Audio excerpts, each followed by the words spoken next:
आप सबका Alok Singh YouTube channel पर स्वागत है।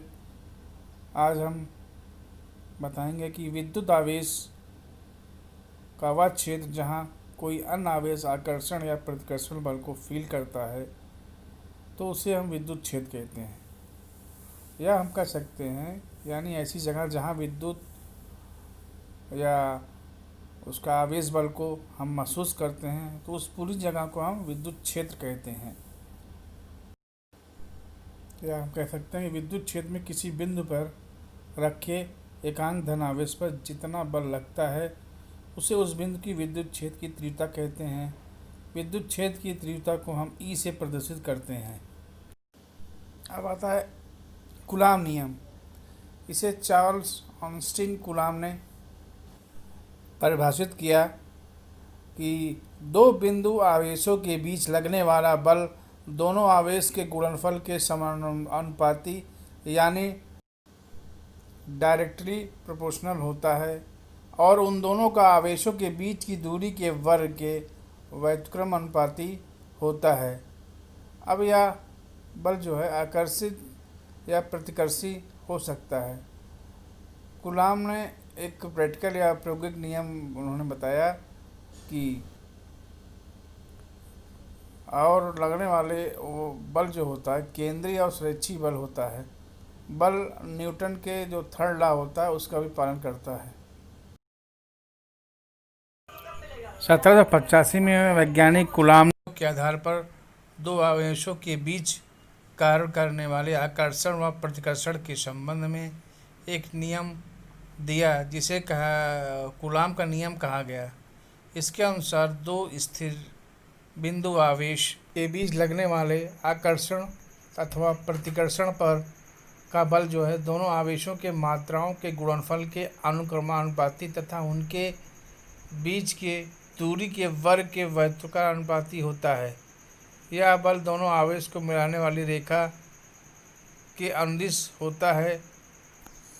यहाँ हम देख रहे हैं Q1 Q2 जो है ये आवेश है, दो आवेश हैं, उनके बीच की दूरी के लिए R दिया गया है।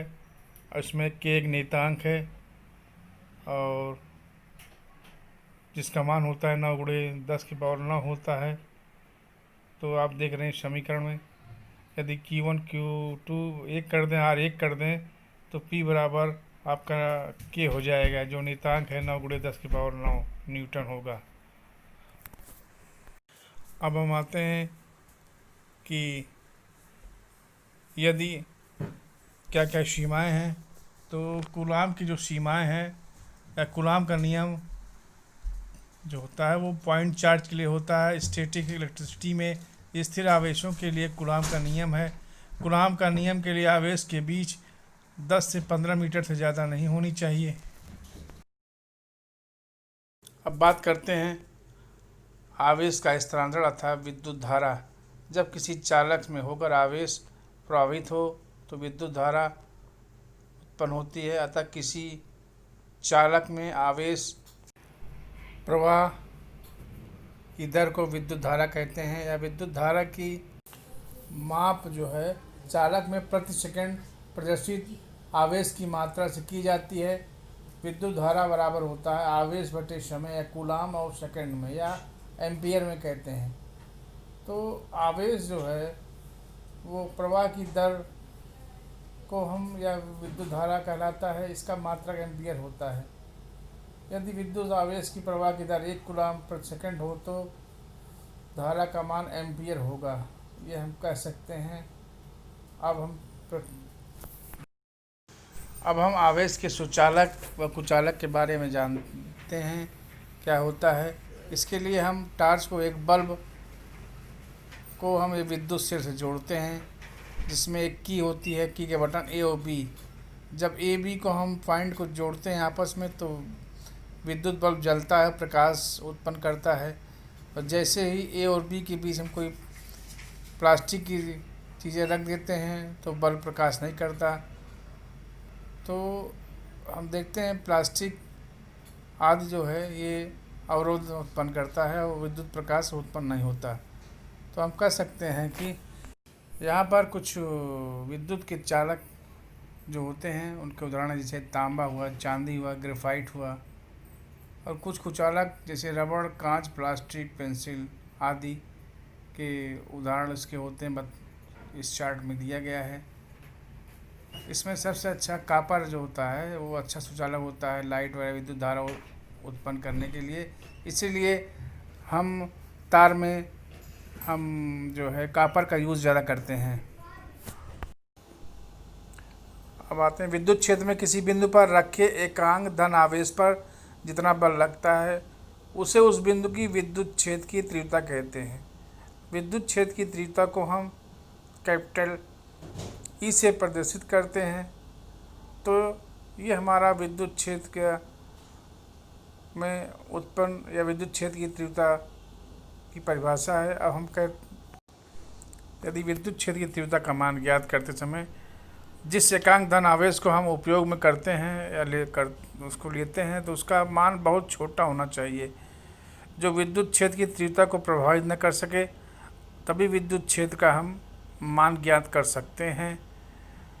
इसके बाद अब आते हैं कि यदि हम किसी बिंदु पर विद्युत क्षेत्र की तीव्रता का मान ज्ञात करना चाहते हैं या उस बिंदु पर रखे एकांक धन आवेश पर बल ज्ञात करना होगा। मान लीजिए कि उस पर बिंदु पर Q आवेश है, तब हम उस पर लग रहे बल का मान ज्ञात करना होगा।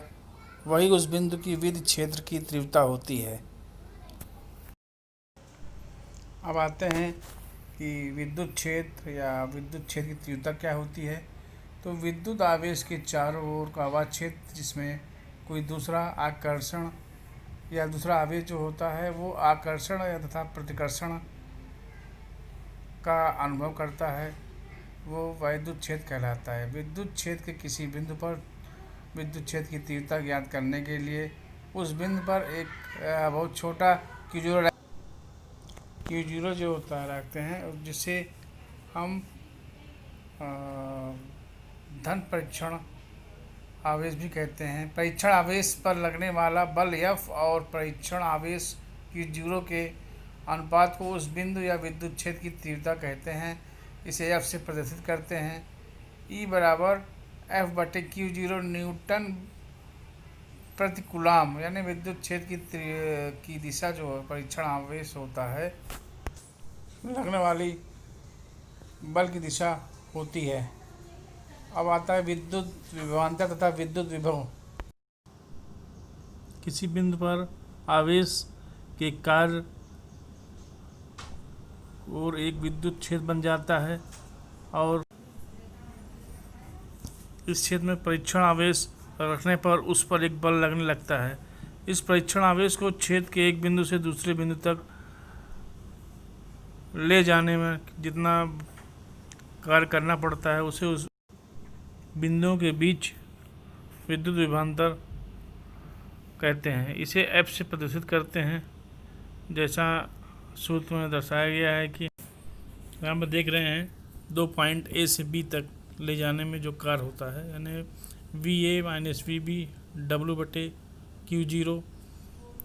तो यदि एक कूलाम आवेश में एक बिंदु को दूसरे बिंदु तक ले जाने में जो कार्य होता है 1 जूल कार्य होता है, तो इन दोनों बिंदुओं में बीच का विभवांतर 1 वोल्ट हो और B जो है अनंत पर हो तो उसमें जो होता है VA W/Q0 वोल्ट होगा अनंत पे ले जाने पर।